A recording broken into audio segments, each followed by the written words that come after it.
beautiful people. Today we're going to be talking all about how to backside tail slide on transition. This is going to be a masterclass, and normally in these series, in this format, what I try to do is break down every single step to this trick. I love doing backside tail slides on transition, so I'm excited for this one. The last masterclass I talked about how to do backside ollies, and I always ask you guys what trick I should do next, and the two first responses were backside tail slide, so that's what we're going to jump in today. The first thing that we're going to get comfortable with for the backside tail slide is just getting up to a backside pivot and slapping into backside tail stall and then dropping in. This is going to get used to that motion for backside tail stall, which we'll go into in a little bit. You don't want to ollie, anything like that. You just want to get into that pivot and then churn it into tail to drop in. And I know this is going to take some getting used to, not hanging up, but instead of getting on the side of the transition and going in like a regular pivot, you really do want to try to balance that top area out.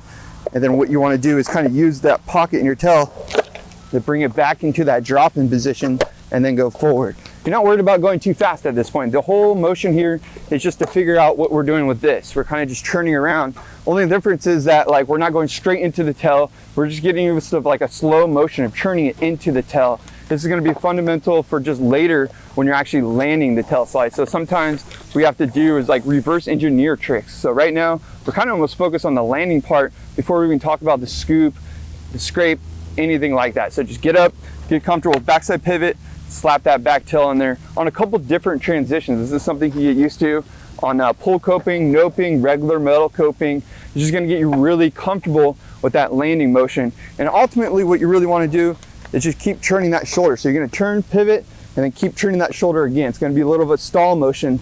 However, it's just going to get used to kind of swinging those hips around essentially.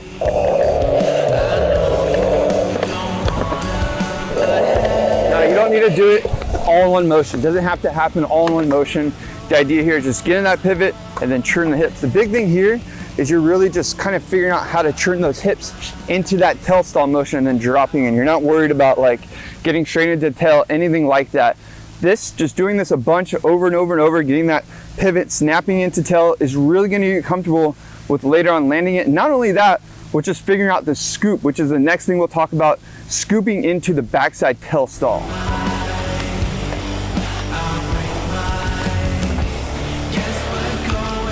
So before we actually go up the transition at all, I think something that's going to be really, really helpful for tail slides, tail stalls, everything at all, is actually just figuring out how to 180 on the ground without popping. So it's a lot of just scrape and power slide. A lot of it is in the power slide. It's that back, those back wheels.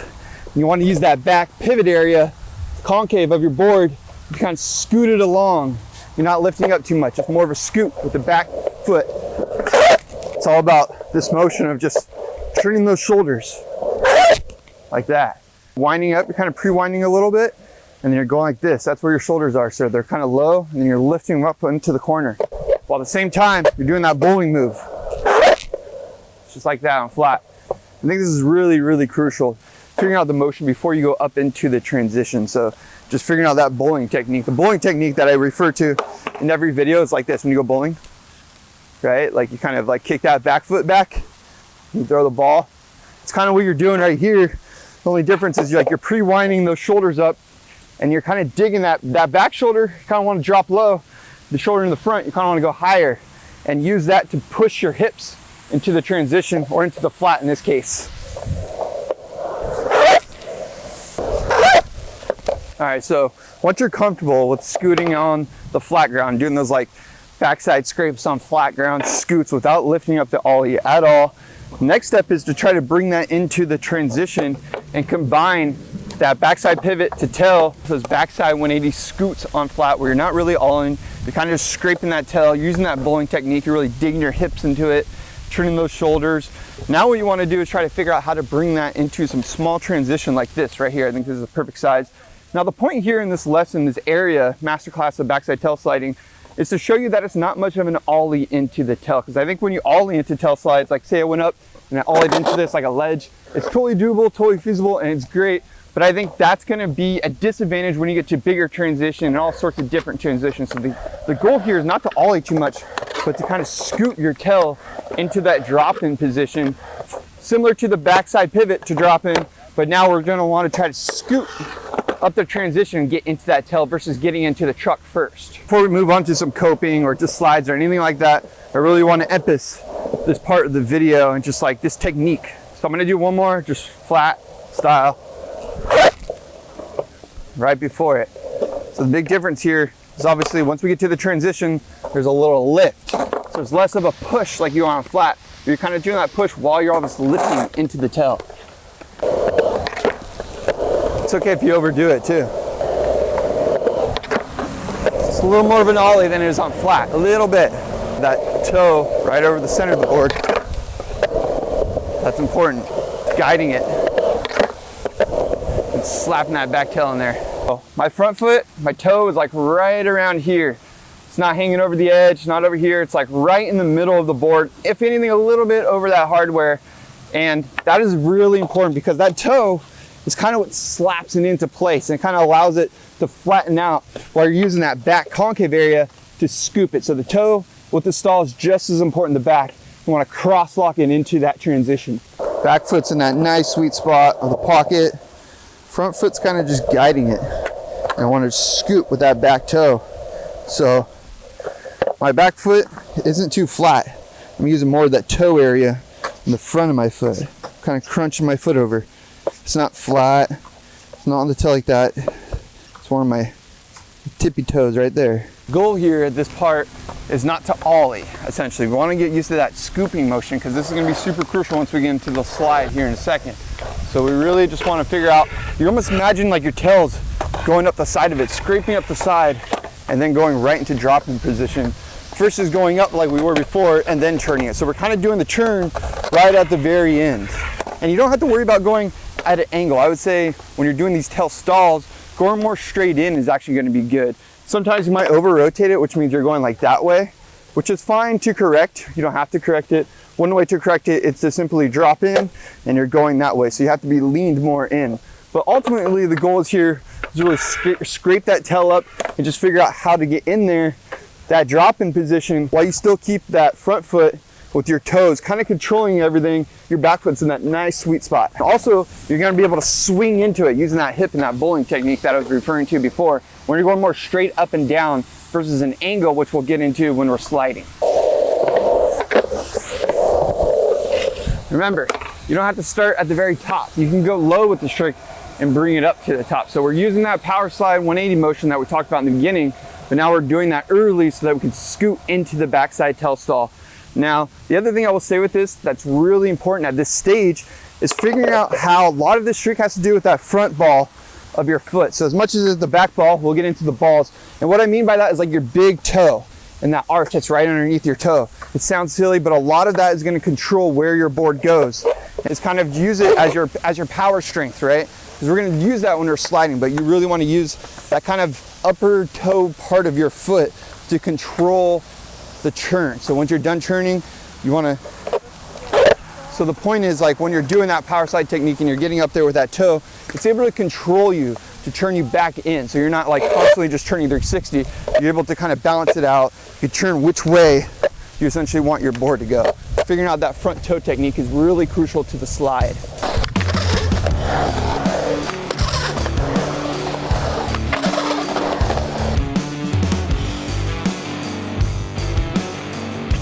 Now the next technique that you kind of want to figure out is what to do with that back foot. It's probably naturally happening by this point. If you're scooting, you're doing everything we already talked about in this video. But the one thing you'll notice is that again, with your back, similar to the front, it's a lot about that back toe. And you're using more of almost your big toe, your index toe. You're not using too much of those other toes. I know I'm talking a lot about the toes, but I think backside tail slides do have a lot to do with the toes. And I'll show you what I mean by that. It's like when I'm backside tail sliding, I want my foot like that almost. So I'm kind of crunching it over, but I'm still using these big part of my toes to kind of push it and lock it. And that's the same thing with the stall. You want to lock it right there. So even if you're not sliding it, the point is that you're building some resistance. You're kind of cross-locking with your toe. Your toe up here is holding it, and this is holding it into place, and you're able to just kind of drop in.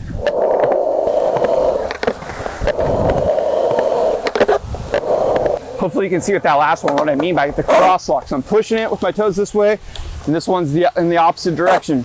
So we're just locking it in there. At this point, we're not really sliding it, but it's about having that nice controlled tail stall. All right, so hopefully you got a good understanding of how to lock a tail stall. It's gonna be really beneficial to this next step when we start drawing it out. So before I was talking about going straight up and down for the stall. For the slide, it's quite the opposite. You really want to draw it out. So this quarter pipe, see how it's nice and long? This is the perfect thing to learn a backside tail slide on. I honestly think anything shorter is going to be really hard because you need a lot of room for air.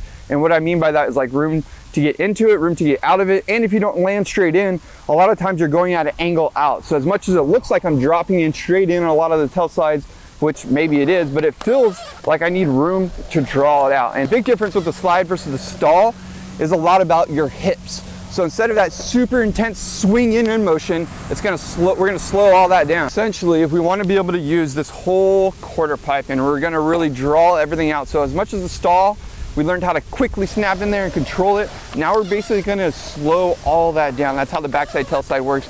And the pinch on that back tail is crucial. We'll get into some more techniques. Also, the one thing that I was thinking about just now when I was sliding some of them, you almost wanna make a cave with your shoulders. So when you're doing this, think about like you're a hawk and you're kind of clawing over. You want both your shoulders over it.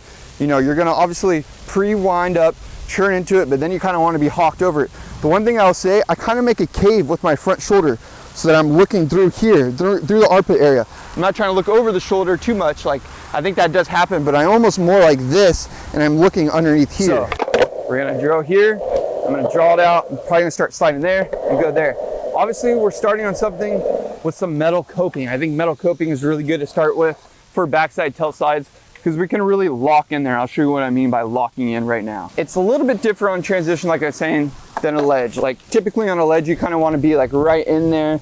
You don't want to be too far on to where like you're scraping too much of the tail, but you're not really lower. And that's the thing with the tail slide on the transition. I would say my wheels are almost always in contact. That's why you hear that noise when I'm doing it. And the advantage to that is that I can drop in and stop and go whenever I want. If you have too much speed and you're going too fast, a lot of times you don't drag those wheels and you end up sliding and you zip out. That's what happens to me a lot of times. So the point that I'm getting at is there is a little bit of a lock spot with the backside tail slide on transition. You want to get your tail in there, that sweet spot. You don't want to get too flat where it's like up there, because a lot of times what happens is you end up going like this and it's just harder to balance it. You want it right here. You almost want your tail flat, even with the coping, like straight out, and then you want your wheels to be right along the side, just like that. The point there is that you can really control your slide a lot more than if you're just on the deck. Now the thing is, it's hard to do on noping. It is really good to do on pull coping. So I think something with a little bit of a lip to it is actually gonna be a big advantage. You can learn this trick on noping, just flat concrete or a curb, anything like that. But I think having some coping is gonna really allow you to find that sweet lock spot that we were just talking about. The other thing that I've found as far as like a lock spot with the backside tail slide is you almost wanna churn it a little more than straight. So as much as it looks like I'm having straight, sometimes I'm actually turning even more. And that happens naturally because of that toe technique that we were talking about before. You're kind of pushing it over. So you're almost like, if anything, my board is more sideways this way than it is that way. So it's kind of the opposite direction of where I would be dropping in, like this. And the point there is I can kind of use that power slide, that scoot technique, and I can slide it along. And then looking through my shoulders like we were talking about before and having that kind of hawk covering motion, I could sort of churn out. And that's the point when you want to drop in, you kind of want to drop that front shoulder and then compress your body to make your way out.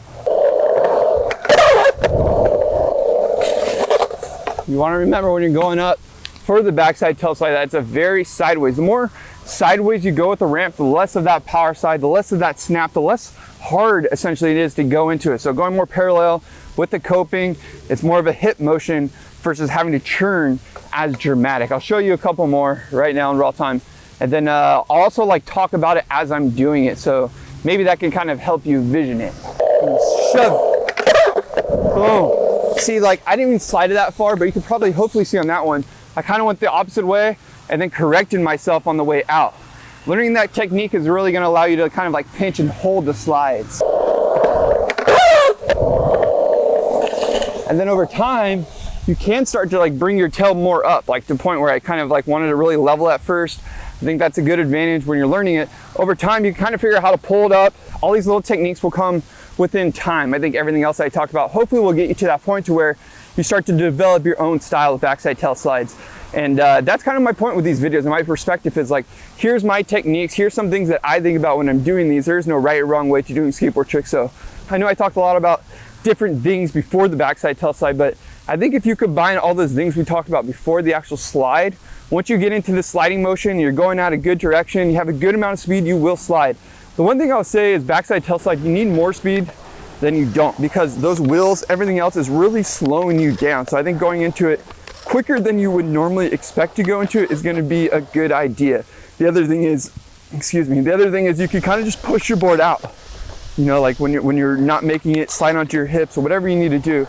But I think speed on this is going to be better than not enough speed. So when you're sliding, you have all this friction being built up underneath our tail, our wheels, everything like that. It's working against us. So we want to kind of counterbalance that with a good amount of speed coming into it and a good angle and a nice long quarter pipe with some good coping to lock into. Once we get into some bigger transition with some pull coping, it does change the game a little bit, but everything else is pretty much the same. The only thing here, I would say you're almost starting later because there's less to scoot into it, because really we have that nice pull coping to lock you in. So here, everything's a little bit later, but faster.